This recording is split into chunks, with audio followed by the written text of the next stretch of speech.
నమస్తే. కాంగ్రెస్ సీనియర్ నాయకులు జీవన్ రెడ్డి, జగిత్యాల కాంగ్రెస్ నేత, జగిత్యాల మాజీ ఎమ్మెల్యే, మాజీ మంత్రి జీవన్ రెడ్డి అడుగులు ఎటువైపు పడుతున్నాయి?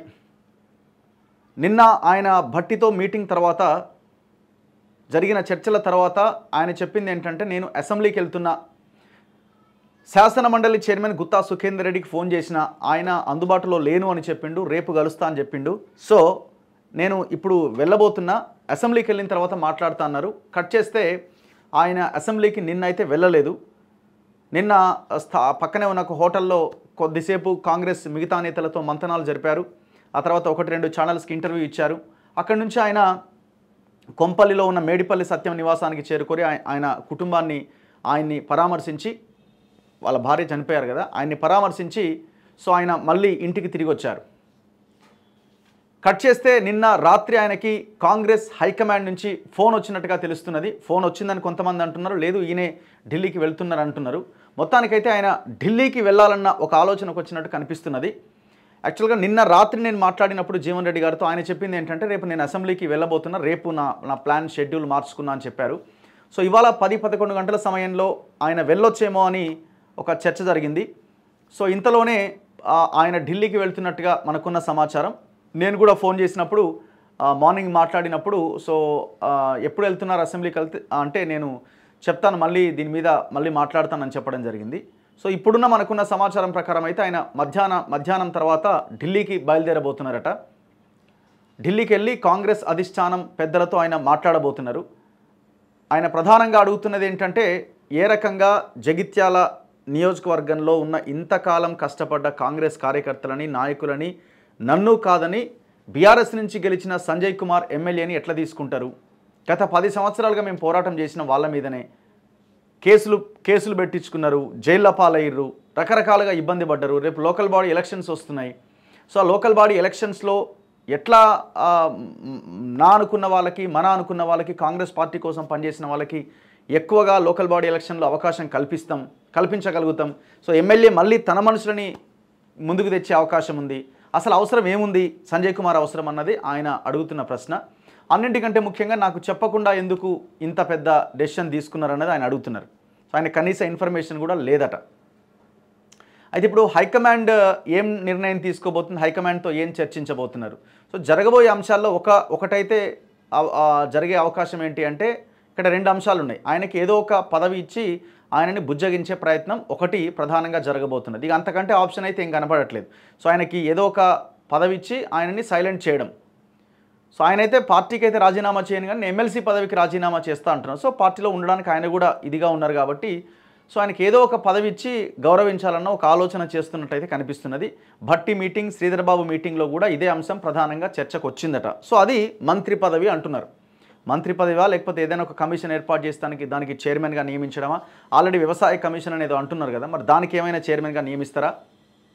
ఒకటి ఇంకొక పాయింట్ ఏంటంటే, ఇప్పుడు సంజయ్ని వెనక్కి పంపాలి, అదే అవకాశం ఉండదు ఎట్లాగో. ఎందుకంటే పార్టీలోకి తీసుకున్న తర్వాత, కండువా కప్పిన తర్వాత, ముఖ్యమంత్రి కండువా కప్పిన తర్వాత వెనక్కి వెళ్ళడం అన్నది ఆయనకు అవమానంగా ఉంటుంది. అది జరగని పని కూడా. సో అంటే సంజయ్ కుమార్ కాంగ్రెస్లో చేరింది, అది ఆ ఎపిసోడ్ అయిపోయింది.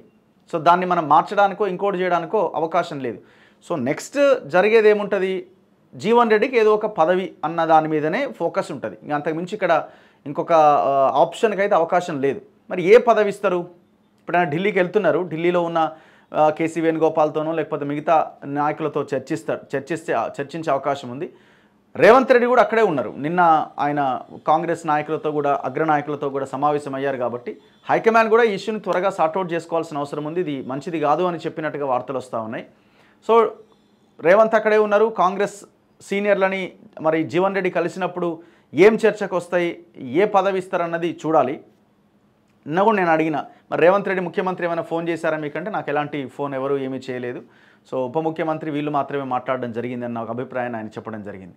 మరి ఢిల్లీకి వెళ్ళిన తర్వాత ఈక్వేషన్స్ ఎట్లుంటాయి? సో మనం ఏమంటున్నామంటే, ఇప్పుడు ఆల్రెడీ మొత్తం 18 మంది మంత్రి పదవుల్లో 18 మంది మంత్రులుగా ఉండాలి మనకు. ఈ తెలంగాణలో ఉన్న 119 నియోజకవర్గాలకి సో 18 మంది మంత్రులు ఉండే అవకాశం మనకు ఉంటుంది.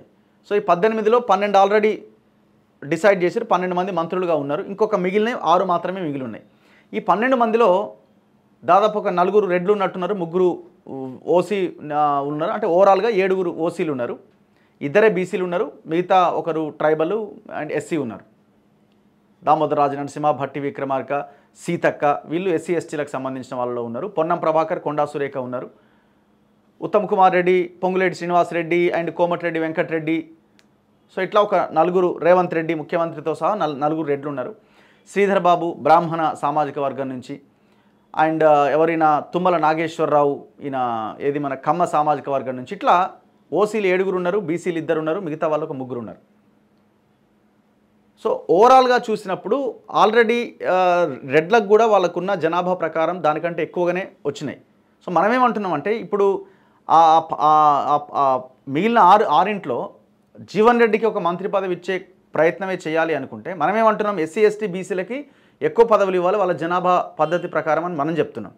సో ఒకవేళ మీరు కనుక జీవన్ రెడ్డికి అపాయింట్ చేయాలి అని అనుకుంటే నల్గొండలో ఆల్రెడీ 2 ఉన్నారు, ఒకరిని తీసేయండి, లేకపోతే ఖమ్మంలో 3 ఉన్నారు, ఒకరిని తీసేయండి. సో ఏదో ఒక ఇది ఈక్వేషన్ ఫాలో అవ్వాలి కదా ఖచ్చితంగా. సో మరి హైకమాండ్ ఈ దిశగా నిర్ణయం తీసుకుంటుందా చూడాలి. మరి ఇప్పుడు ఆయనని బుజ్జగించే ప్రయత్నం అయితే ఆయనకి ఏదో ఒక పదవి ఇవ్వాల్సిందే, అది మంత్రి పదవి అంటున్నారు. మరి చూడాలి రాబోయే డెసిషన్ ఎట్లా ఉంటుంది అన్నది. ఆయన అయితే ఢిల్లీకి వెళ్తున్నారు, ఇది మాత్రం దాదాపుగా వినబడుతున్నది. ఢిల్లీకి వెళ్ళి ఒకవేళ ఏదైనా జరిగితే తప్ప ఆయన ఆగిపోయే అవకాశం లేదు. ఢిల్లీకి వెళ్ళి హైకమాండ్తో చర్చించి జరిగిన ఇబ్బందిని ఆయన వాళ్ళ ముందు పెట్టే అవకాశం కనిపిస్తున్నది. సో ఇవాళ సాయంత్రానికి కానీ ఈ సమస్య ఒక కొలిక్కి వచ్చే అవకాశం కనబడట్లేదు. చూస్తూనే ఉండండి మన తొలి వెలుగు.